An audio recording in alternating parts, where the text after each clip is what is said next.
What's up, you little oddballs? Welcome back to The Oddity Shop, the podcast where we tell you creepy, odd, weird, strange, bizarre stories from around the globe. I'm your curator, Kara, and this is my wonderful gay curator, Zachary. And the only reason I'm saying that is because his shirt says, of course I'm gay.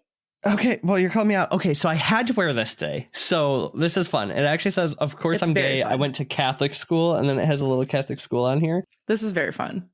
I had so much to do yesterday, and I checked the mail, and I had this shirt in my mailbox with no information on who it was from. So, of course, instead of doing... So he calls me. Oh, yeah. So I get a call. I'm on the phone with my mom, so I don't answer. He calls again. I had to say, I'm on the phone with mom. And he's like, did you send me a shirt? No. I can't focus on anything else. I have to get to the bottom of the mystery. Yeah. I posted it on Facebook. I don't know why I didn't figure it out, but I should have asked Chelsea sooner. And I text her and I go, did you send me a t-shirt? And her response is, depends on if it made you chuckle or not. Ah, that's so good. So I said, I'm crying laughing. I said, but also this mystery is so fun, but I have so many things to do. She goes, yes, it was me. The algorithm blessed me on that one. Couldn't pass hilarious. Oh God. We were talking on the phone. We were trying to figure out who it was. There was different clues from different reasons. I'm not going to go like, could it be this person? It wouldn't be this person. Like we had all this like mapped out, like one of those, what's it called? Like with the pictures and the string. Well, like one of my top suspects was Megan from South Dakota. And I'm like, and her I almost texted her and she commented on Facebook. She's like, this is totally something I would do, but it's not me. I'm like, I almost asked you, girl. Oh, so funny. Oh my gosh. Anyway. So that was fun. That's your new thing. That's my new thing. And that's about all that I've got, except for I'm starting to get the spring cleaning vibes and starting to I haven't started it yet, but I'm starting to surprised. Plan out the order of things. So for those that don't know, if you haven't been here long enough, Zachary does his spring cleaning and he does a room in his house a day. Usually I try to get it done in a day and I do a couple in a week. Now, last year I didn't. You went crazy. Or no, you didn't. 2 years ago I went crazy. Last year I was spring last year, different for different reasons. So this year I need to do like a double clean and I'm really excited. So that's my boring life. Which is very nice. That's like a good feeling. All right. The only thing that I have before we open up the shop is just, it's hilarious. We've been sent it a million times, and it's old news by now, but Aaron from Ghost Adventures, his wife, allegedly, but it's proven that she was trying to hire a hitman, or did hire a hitman, actually, because she gave a deposit to have him killed, which is not funny. It is not funny. But what the hell? And so Zach's like, I haven't even really read up on it. So the gist of it, for those that don't know, is that I don't know how, but she somehow got in contact with an inmate and a phone got smuggled to this inmate. So they were texting back and forth, which, hello, rookie move. Basically that she was telling Ghost Adventures like their filming schedule, when he was going to be there, what hours, where. So all of this stuff. At one text message was something like, he's home alone sleeping. Like, I need confirmation that it's been done. Is it done yet? Oh my God. Yeah. So the phone ended up getting confiscated by one of the correctional officers or somebody there, which is like, girl. The hell is wrong with you? And then one of the texts was even like, this is not verbatim, but it was something like, am I stupid or am I foolish for wanting to have him murdered instead of just divorcing him? Here's yes. And yes, you are. Here's the thing is, had she gone through with it, that murder would have been solved so quickly because that man knows how to use paranormal equipment. Okay. All you'd have to do is set up one spirit box and you would know everything. Aaron, are you there? Zach would be, Aaron, are you there? Right. Not. Oh my God. Yeah. Can you imagine? Anyway, that's just something funny that we have to talk about. Yeah. I got sent that article a couple times. It is fun. Well, fun, but you know what I mean. It's fun because it didn't happen. Wild. She got caught. So it's fun for us to talk about. What I do think would be cool for us, you guys let us know, especially for our Patreon listeners, is to have like mini episodes of fun stuff like this that has to do with this, that we just record like a little thing about it. I think that would be fun. Let us know. Okay. So real quick though, before we open the shop, do you have anything else? Nope. Okay. One thing that we need to say is if you're listening to this on the day this comes out and you bought a ticket to our event, we are so excited to see you in 2 days at Eloise Asylum. That's number one. I'm going to sweat. And number two, request of you guys. We need more write-in stories. So write-ins, call-ins. I don't care if you carrier pigeon it to me. Get us some stories. Okay. I have one thing really quick. Marielle, are you all right? Because, girl, I haven't heard from you in a while. I was going to message her on Patreon, DM her, but girl, you good? You know, though, we need to give a shout out to Lisa on Instagram because Lisa has been giving us a ton of love. Actually, that's so funny because, sorry, Lisa, this isn't even coincidence. This was on my list of things to do today, was to DM her on Instagram and thank her for everything. Yeah. She is like an auctioneer. She does auction stuff, like antique really? auctions. Isn't that cool? That is really cool. All okay. Right. Now we're ready to open the show. Yes, we are very ready. Do you have a question for me? Perfect. I do.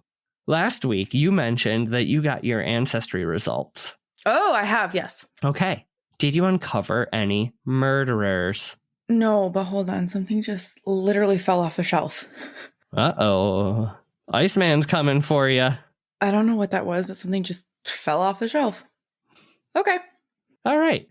So did it uncover any murderers or any mysteries or anything that you know of? And I'm so sad because I had bought a kit for Aunt Pat. I think I told you that. Mm-hmm. I brought it to her on Sunday. Made her spit in that tube.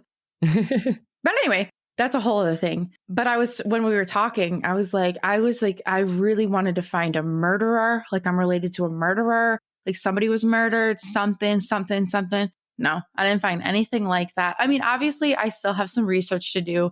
And the platform's very weird. But no. Okay. So far, it's not found that. All right.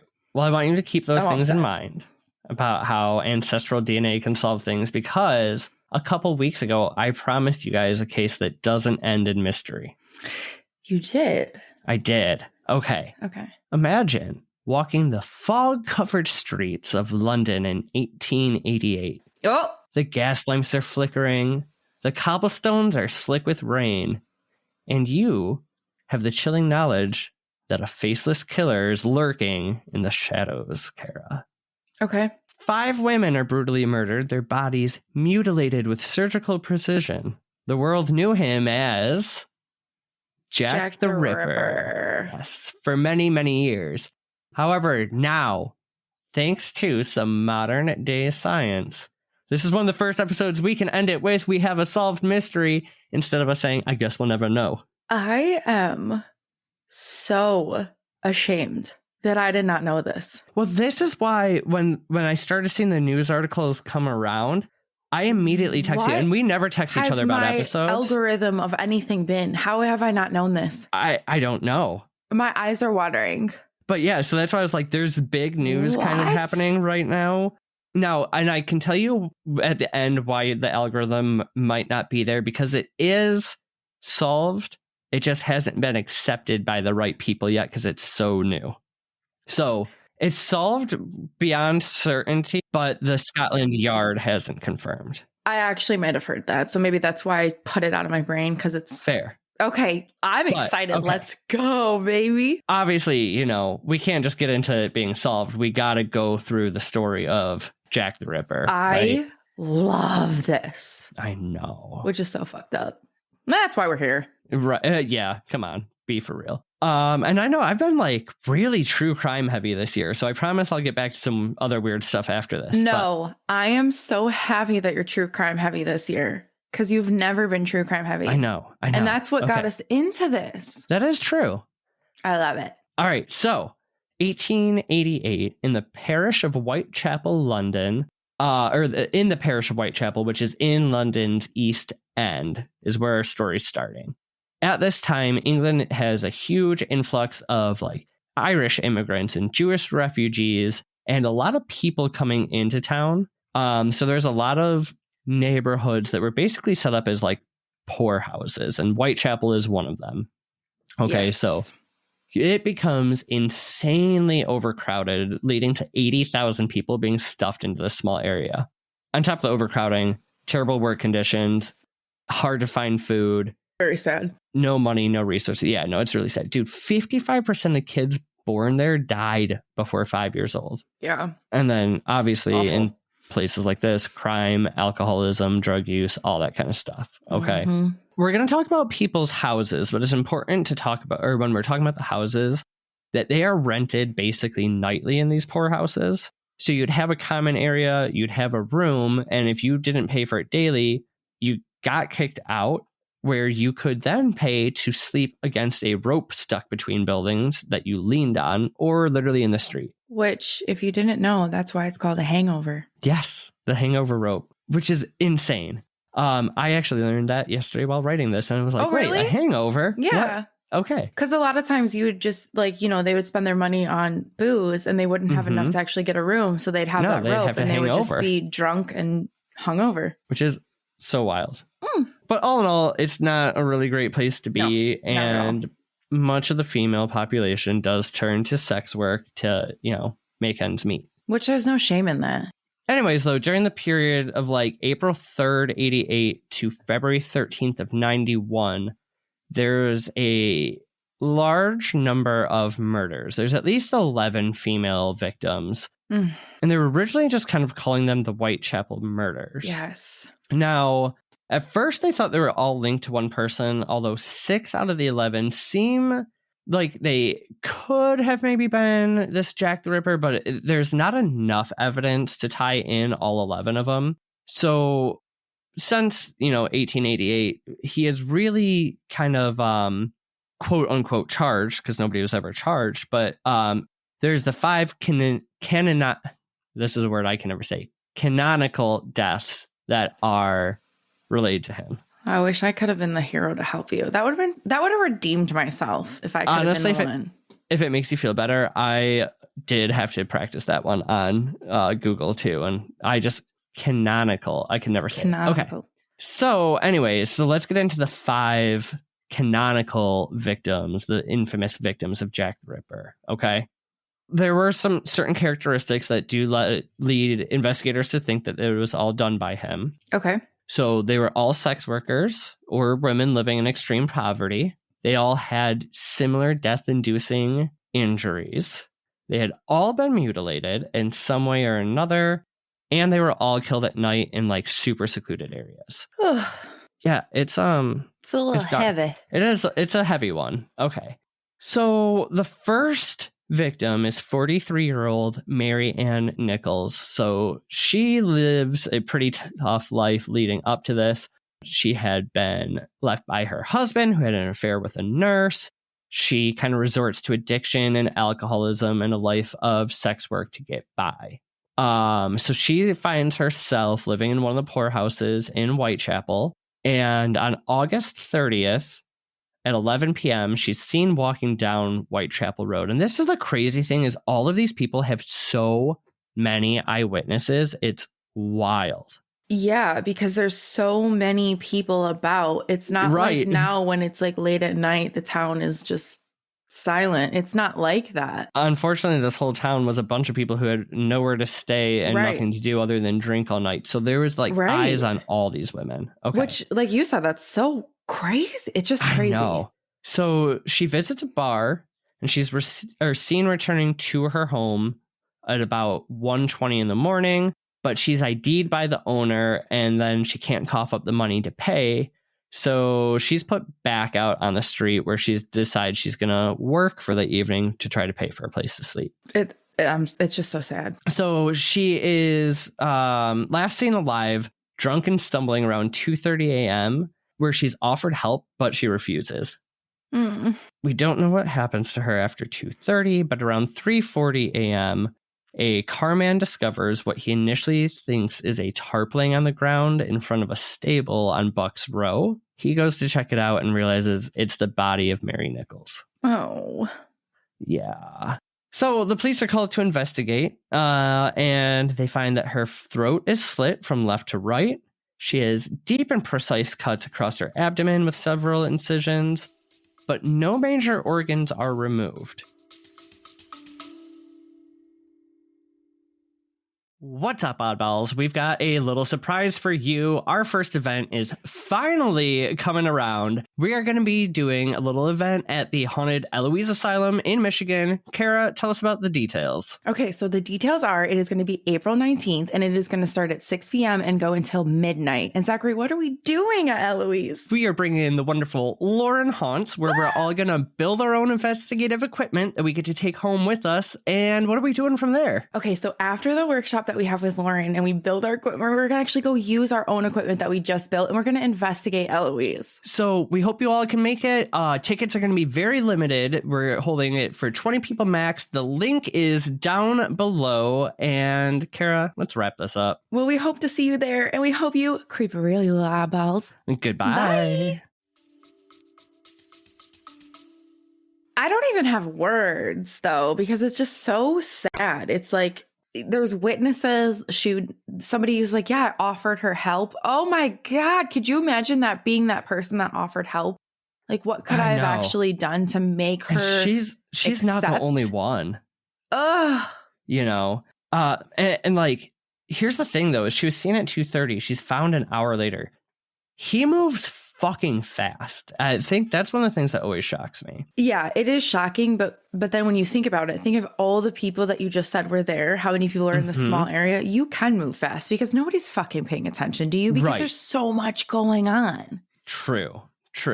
So they also note, though, that there's not much blood at the scene, which could be one of two things. Either she was killed somewhere else, or this person had a lot of medical knowledge and was able to control the bleeding.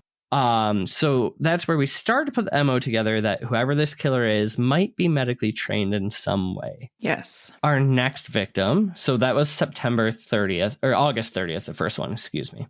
So our second victim is Annie Chapman. She is 47 when she passes. She kind of started young. She grew up in a family where alcohol is very common. She becomes addicted at a young age.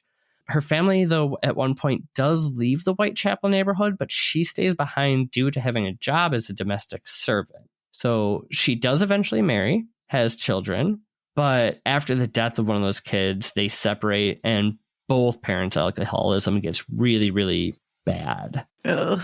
I know. She finds another man. He leaves her once her allowance from her first ex-husband stops coming in. Allowance?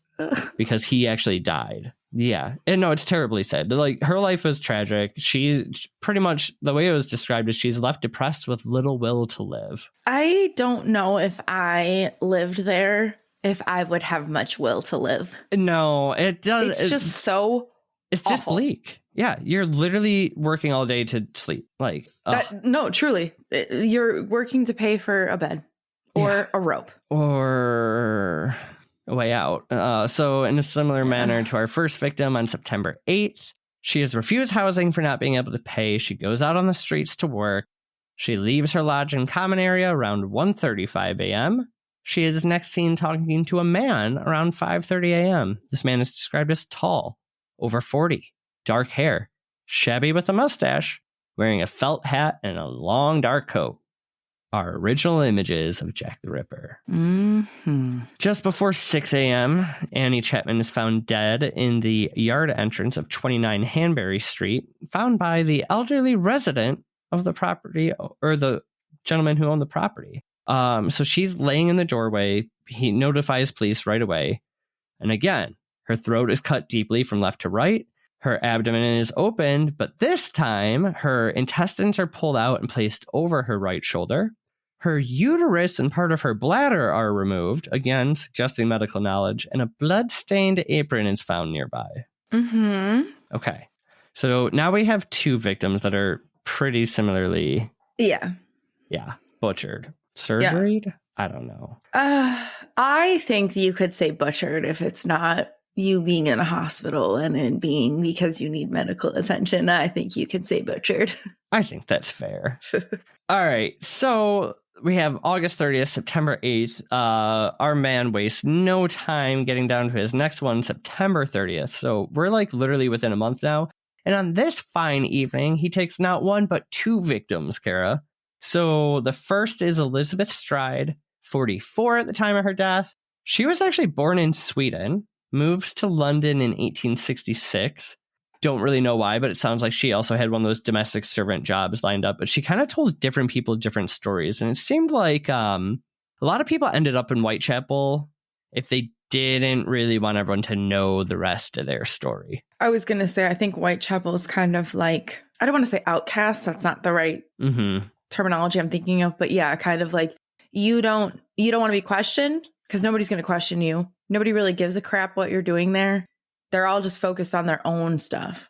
It's like when you hear that term, like the underbelly of cities, it's kind of where like, I hate to call these people all dark and seedy, but a good chunk of them are. Whitechapel just sounds like it could be magical and beautiful, but it's dark, dreary, and disgusting. Well, it was like there's churches nearby that set up all these poorhouses. I mean, the meaning behind it was great. It just, places like that always happen. Oh, yeah. It always happens in places like that. Not too different from like Skid Row. Exactly. That's what I was just trying to think of. What do I Skid Row? Yeah. So like the other women, though, she was married, ends up separated, lives in a poor house in Whitechapel. She tells one group of people that her family, like her husband and kids, died on a boat and she survives. We don't really know, but we do know she makes a living through sewing, house cleaning, and sex work. On September 30th, we know she cleaned a few homes and she heads to a pub around 6:30 p.m. Then she was seen with a few men that evening. One described her as being with a man wearing a felt hat and a long jacket that seemed to fit the description of our killer. And this was around 11:30 p.m. So he got an early start this night because her body is discovered around 1 a.m. by a club steward who's heading home on a horse-drawn cart. Yeah, he didn't waste no time. No. And like the other ones were like, way earlier in the morning. He's like, 11:30, we're getting out. We're good. She's found with a single deep throat cut from left to right. Surprise, surprise. In her hands, though, is like breath mints and a flower. It almost seems like she was like literally like primping or getting ready to like take them, or not take them because it's a man eat them. But this kind of suggests she was like really caught off guard. But she's not the only one caught off guard in this one, though. Do you think that she was caught off guard, or do you think that she was like... Oh, I think she found her John. She's probably getting ready to do whatever. So, she's going to have her mint, little flower, and then throat cut. Oh. Now, R.I.P. Different from the other girls, though, different from the other women, is there's a lack of mutilation to her abdomen that suggests that the killer was probably interrupted during this process and he left to go find another victim, which he does that same night. So our second victim is Catherine Eddowes, I believe is how you say her last name, Eddowes. I trust you. So she was 46 when she passed. She was born in rural England. Her family moves to London when she's a baby. She has 11 other siblings. Ooh. And right after the 11th one, her mom dies of tuberculosis. Not many years later, her father dies as well, leaving all the kids to live in poverty. And she kind of bounced from family members and from job to job. She does have a problem with stealing, though, and keeps losing her job and her housing along the way. So she takes up drinking. She takes up a couple odd jobs, never keep any long, but she finds herself doing sex work on Dorset Street in a part of Whitechapel known locally as The Shed. Yeah. None of these women, these poor women, all had pretty horrendous lives based on just having no other choice, Well, yeah, and it's that time. They're women. Yeah. And I think that's so many of them, because divorce wasn't a big thing. Like, so many of these women weren't even divorced. They were just separated from their husband. They like kind of shove them to these. Oh my God. It's so sad. Yeah, it's awful. So September 30th, though, she plans to go visit a family member to borrow money. She leaves her friends around 2 p.m. At 8 p.m., she is seen by a police officer still in Whitechapel, laying drunk on the pavement. He helps her up. He takes her into custody to help her sober up. She's released at around 12:30 a.m. after being very unpleasant to these officers who were trying to help her. Oh, but were they actually trying to help her? They were just trying to get her sobered up. They're like, "Do you know how to get home?" And she quit back at them with like some sarcastic mean shit. And then she leaves, but takes off in the way opposite of her house. But you know what I mean? Yeah. Police officers weren't that great to women. No. So I might be sassy as well. Yeah. Well, you're just sassy when you have a few in you anyway. So if you were drunk on the pavement, yeah, you would Whitechapel, oh, I'd be real sassy. All right. So she takes off though, going the wrong direction. And she's last seen around 1:35 by 3 witnesses. One of those mentioned she's standing with a man in a felt hat, a mustache, and a long coat. Imagine that. She is seen with her hand on his chest. Oh. Okay. Wrong move, girlfriend. Yeah. About an hour later, she's found murdered, laying on her back with her head in a coal hole. Now, he must have had a little bit more time because her throat is not only cut, it is shredded. Left to right, down to her spine. Her face is mutilated, her ears are cut, her cheeks are slashed, her eyelids cut, and her nose is severed. Her abdomen, he had time. Her abdomen was opened. Her intestines were over her shoulder. Wait, I'm so sorry. You have to pause. I am not trying to laugh, but you sound like that. Is it like the TikTok sound? Okay. It's like her legs were cut off. Her arms were cut off. Her eyes were cut out. Her tongue was cut off. When I was writing this last night, I was like, I think that TikTok sound is about Catherine Eddowes. I want to find the source of it because I am fairly certain it had to be about her. I had the same thought. I'm not laughing because it's so sad, but the way that you just read it, that's all that kept going in my... Her arms were cut off. Yeah. Anyways, though, her left kidney and part of her uterus is removed, and that is part of the story, not the TikTok. And again, the blood-stained apron is found nearby. Now, this is one, and I remember, so I actually got to do the Jack the Ripper tour of all these places where they were found when I was in London as a kid. I'm so jealous. I mean, I am. But yeah, I know what you mean. I remember them talking about this. So there's anti-Semitic graffiti nearby. That was about the Jews were creating all the problems. And they always tried to speculate of if that was Jack the Ripper who left the graffiti right by the body or if it was just kind of circumstantial. So I don't know if I've ever heard that. Yeah, but the only thing, the reason why I bring it up is that the cop who investigated her cleaned that graffiti up so that there wouldn't be a race riot. But in doing so, the way the cleaning and stuff that he used really fucked up the crime scene. Go figure. So we had those two September 30th, and then our last victim and most brutal yet is Miss Mary Jane Kelly. Now, she doesn't quite fit the same MO stature. The MO, yes, the stature different. So she was young. She was only 25, as much as we know. This is one of the few that there's really not many known about her.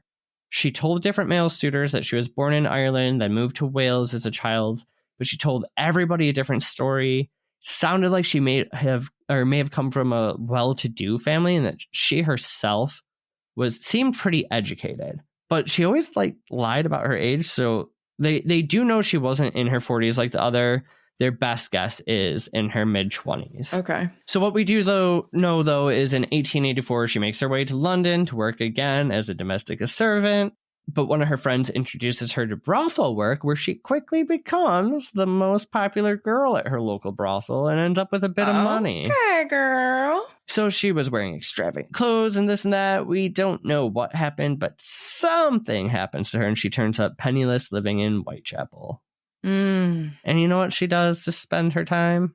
Sex work? And drinking. Yep.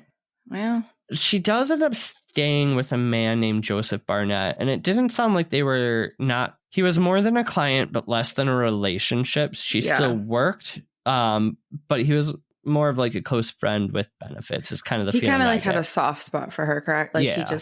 She's staying with him, and he last sees her, sees her leave on November 8th. So, all really close to each other. It seems like he took October off for whatever reason. It's probably his birthday. Probably.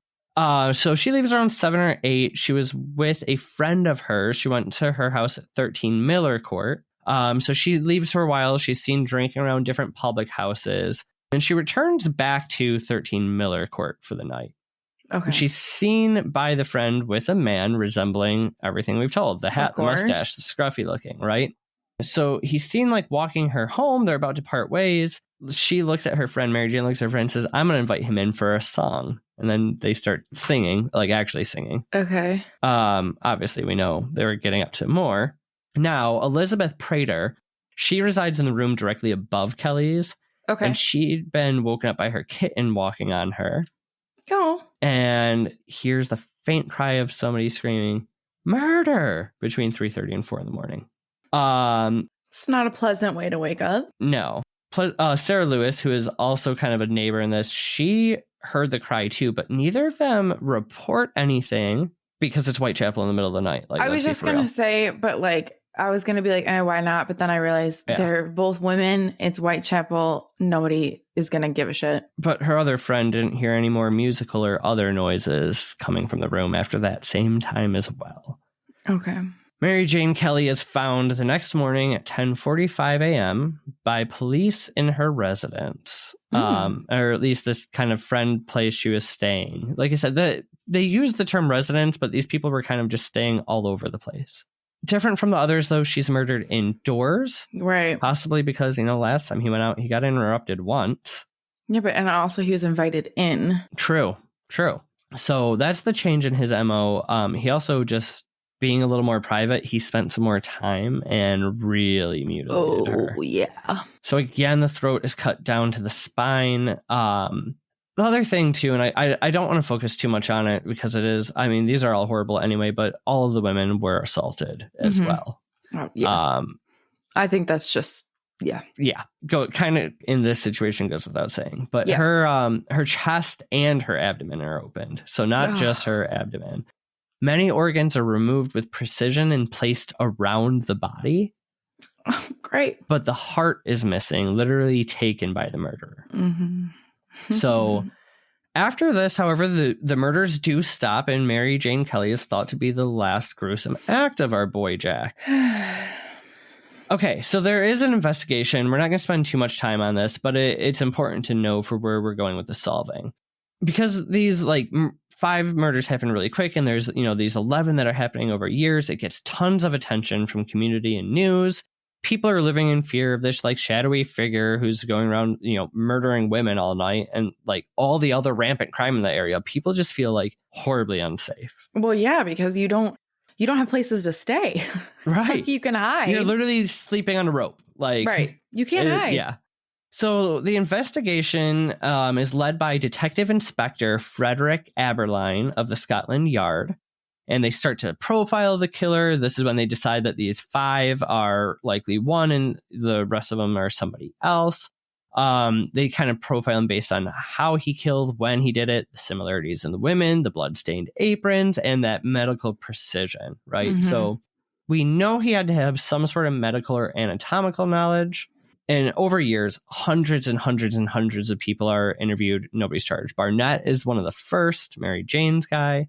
But while the investigations are going on, let's go back to the Circleville style. These weird letters start to come in. So I kind of want to read the letters to you. Do it. Now, these are all received by the Central News Agency except for the last one. Okay. And people don't know whether it was a hoax or not. Okay. But there is some. So basically, one person at the agency said he came out and wrote the letters to keep all the heat alive. But there's some details in them that would make it hard. He wouldn't have known. Okay. Right. So the first one is called the Dear Boss letter. And this says, "Dear Boss, I keep on hearing the police have caught me, but they won't fix me just yet." By the way, 1800s English.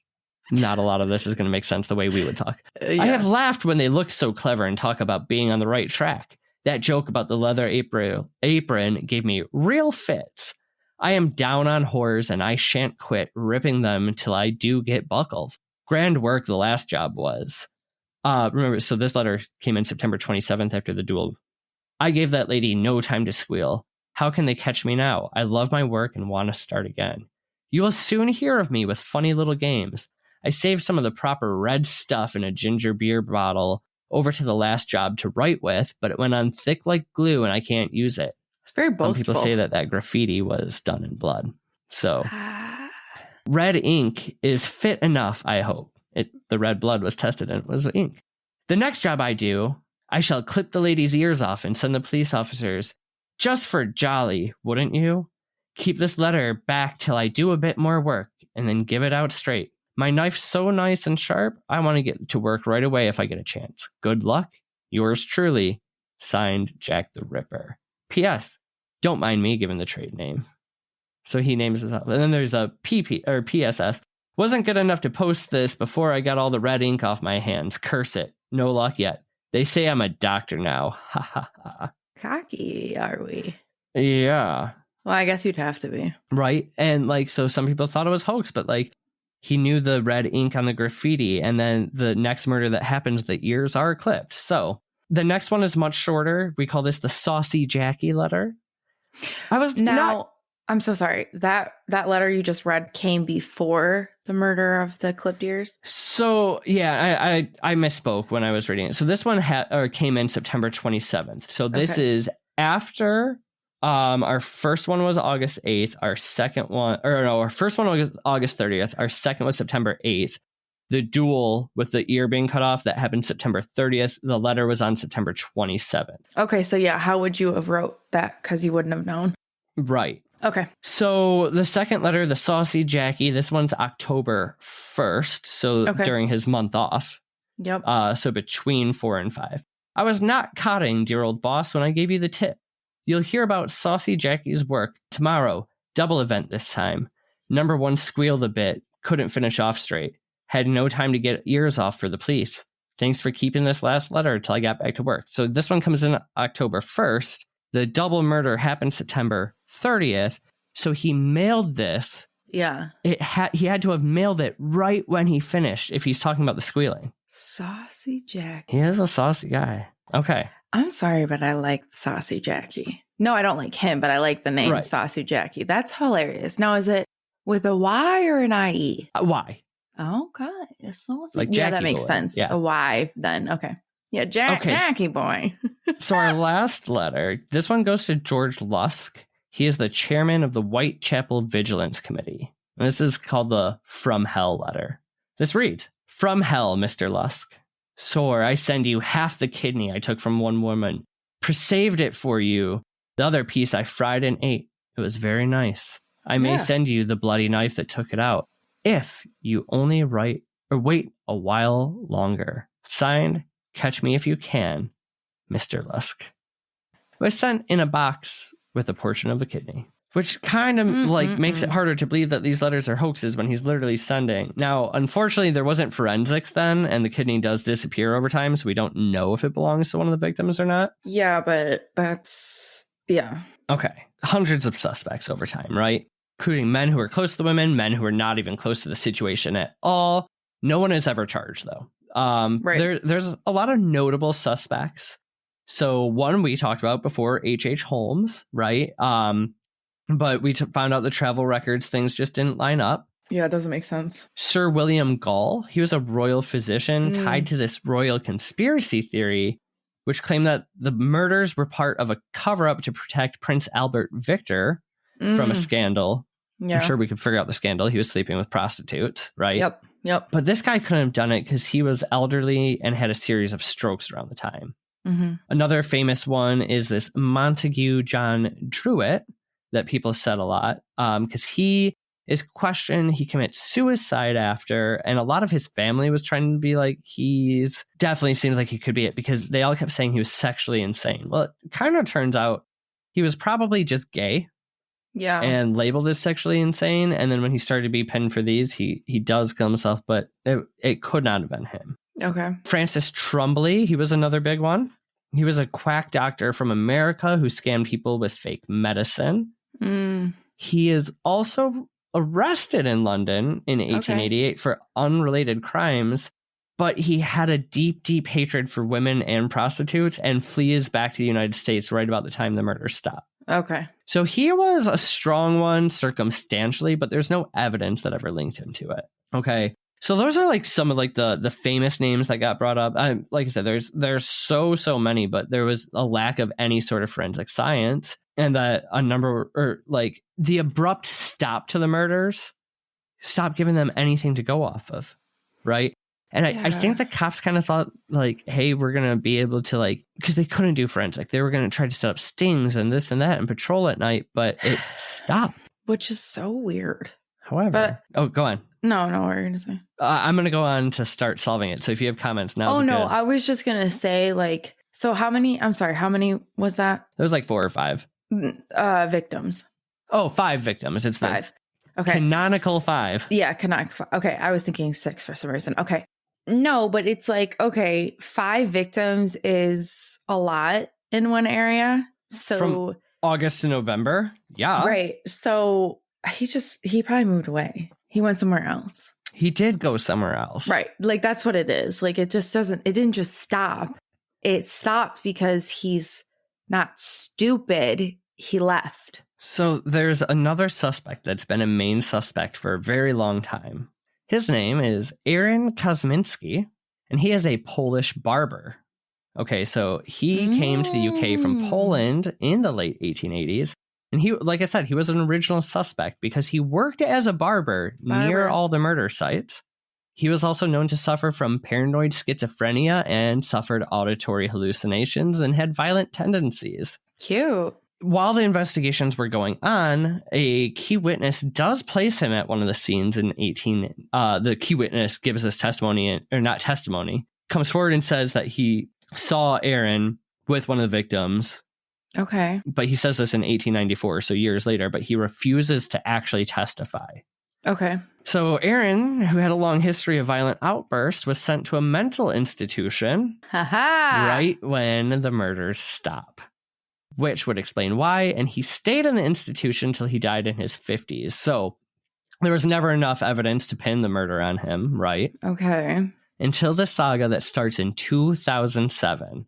That's when I graduated. You're so young. Thanks. For the first time compared to these people. Okay, so a blood-stained shawl that was claimed to have been found near the body of Catherine Eddowes is... She was the first? She's the one with the ears. She is number 4. Okay, 4. So the shawl had been kind of lost for a while because people knew there had been blood on it, but yeah, the evidence was just they couldn't find it, right? They didn't know who owned it. It shows up at this auction, and this researcher who'd been looking into the case for a long time. Can you imagine that's on an auction? Oh, I know. Crazy. Russell Edwards buys it. Okay. So 2007, obviously forensics are a little bit different than they are now. We didn't have that whole ancestry, all that kind of stuff, right? So while, yes, you could test blood, the familial, generational, historical DNA was not as prevalent.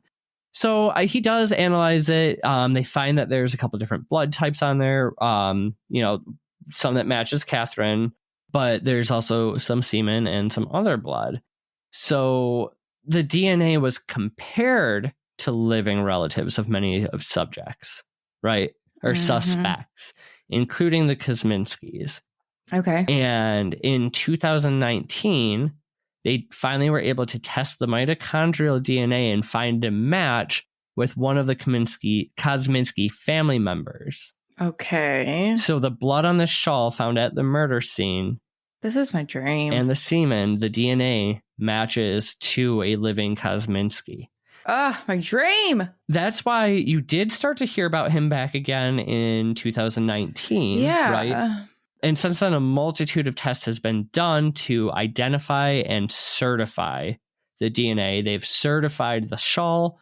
They've done DNA on other victims' family members and suspects. So now they have not only the suspect matching, they have the victim 100% matching. So they do know it is Catherine Eddowes' blood. So now you have kind of, this validation on both sides, right? So it did seem to be solved, right? So around 2019, Edward says, it's a voyage of discovery with many twists and turns. This adventure has been chilling from the beginning to the end, and I'm lucky to experience it. Okay. This has been around now for what? It's 2025, about 6 years, but it was in February of this year that Edward and the family of the victims finally have enough of this evidence where they've ruled out so many other people. They've ruled in Kosminski and done all this DNA testing on the suspects and the victims to where now they can say with 100% certainty they are sure it had to be Aaron. It's not, this just came out February 25th, okay? This is wild. Now, the reason all these articles have come out is because Edwards and the families are now working with a legal team to officially request that the Attorney General and the Scotland Yard name Aaron Kosminski as the killer.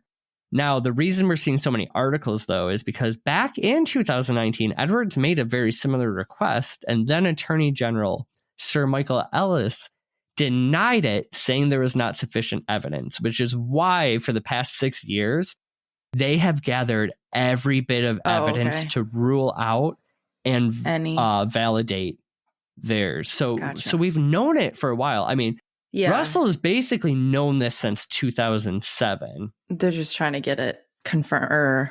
Yeah, like 100% confirmed, right? Yeah.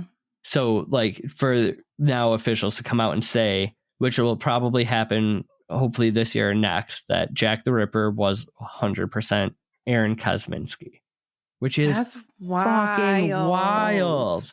But it makes sense. Right? I do have 2 fun facts to leave you with here. One is a quote from Karen Miller, the great-great-great-granddaughter of Catherine Eddowes. Oh. And she said, having the killer's name in official records would bring justice to victims who were not able to get justice so long ago. Oh, I have goosebumps. Now, I told you about a thing I did Monday. So this past Monday, I went out and I made a new friend, somebody from a local paranormal investigating group that I want to start getting involved with. I know you're going to start coming when you can. Yeah. And she had been listening to the podcast, and she said that we did a really good job with H.H. Holmes. She liked our angle on it, which was nice to hear. Then she said something about like, you know, I like that you brought up that a lot of people thought he was Jack, but that it couldn't have been. Do you hear they found him? I'm like, yes, I'm writing that That's right hilarious. now. I said, there's just one thing that doesn't sit right with me, because we started to discuss it. And she goes, well, what's that? I said, well, everything said he had to be medically trained. Yeah. Because how was he doing this? Right? Like the precision and the cuts he was and everything. A barber. And she said, many medical doctors in the 1800s weren't trained to open bodies, as that was unpure medical practice. Because remember, a lot of doctors were just like their bags and their salves and door to door. They weren't doing full surgeries. Okay. She said, so this would explain why the Polish barber would have had anatomy knowledge, because barbers were given taught the skills on how to use blades in the way that doctors wouldn't want to do that were impure. So things like simple surgeries, bloodletting, removal of things on your skin, and simple medical procedures were done by barbers. They were medically trained. That's crazy. Right? So thank you, Dawn. I appreciate you for that bit. Holy crap. And I'm also sorry, Dawn, because I did have to fact check you, and Google did confirm and says, historically, particularly in the Middle Ages and the Renaissance, barbers were known as barber surgeons, and they performed medical procedures like minor surgeries, dental extractions, and others alongside their traditional duties. So even more evidence, like that was the part that wasn't sitting well with me. And I'm surprised that wasn't brought up in any of your research. I know. Well, so the research, my articles that I used were very different. There was a bunch of like what happened. And then I found a bunch of them just explaining how they linked Aaron to it. So I could see that Aaron was one of the original, but yeah, somehow that but I'm just surprised that like that correlation didn't get brought up. Well, that's I wild. think though, because Aaron was always a suspect, but they're always like, well, he was just like a crazy barber in the area. Like people weren't, I think they were trying to tie the more famous people to the case, so that a lot of that research didn't focus on the fact that barbers would have been trained. Incredible. I want to solve a murder. This has to be like one of the first times in 2.5 years of doing this where we can sit here at the end and go, we know what happened. This one's solved. Ancestry, sponsor us. Right? So now I also have another admission to make. I always give you shit when you don't have a question for me. And as we're like starting to do this, I pull up the script and, we're doing our opening, and I realized that on my script, the question area is blank. And I am so glad I remembered that moment last week where you brought up I was going to call you ancestry. Out because I was going to ask you, if I didn't have my results back yet, how was that question going to go? So I was actually already going to call you out. We record the weekly episodes back to back. So she only told me about that about an hour before we started recording. So it teed it up perfectly. And I pulled that out of my ass. I know it was just like me. Wow. Good job, dude. Thank you. Anytime you can talk about Jack the Ripper, I love that. I know it's horrific, and you did a very good job of like holding back the horror. Yeah. But because even just the way the bodies were and how they were treated, it is probably one of the darkest tales of all time. It's awful, awful, awful. Yeah. But good job. That was crazy. But yeah, now we know. And isn't it like kind of, I don't know. I was kind of bummed that it ended up being a Polish person. Oh my gosh, shut the hell up. Who cares? As long as it's solved. And it's like one of those things where we're going to have to keep our eye on it for when it's like official. Yeah. And we'll have to report back. I have to pee so bad. The pee is hurting my brain. But great job. That was great. Thank you. And I'm impressed that we did that in under an hour, because that could have easily been a 3-4 parter. But we're at 59 minutes. There'll be stuff cut. All right. That was great. Thank you. So I guess for this one, what kind of emoji? Is there a little church emoji for like Whitechapel? Yeah. We'll do that. There has to be. Do a church. Yeah. Church and a knife. Church. Or there might be a barber. Like a straight razor? Yeah, thank you.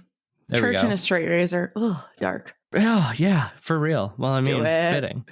All right. What do these little oddballs need to do before we close up the shop for the day? The only thing that these little oddballs need to do is to creep a real little oddballs. Goodbye. Bye. Maybe see you in 2 days. Ah!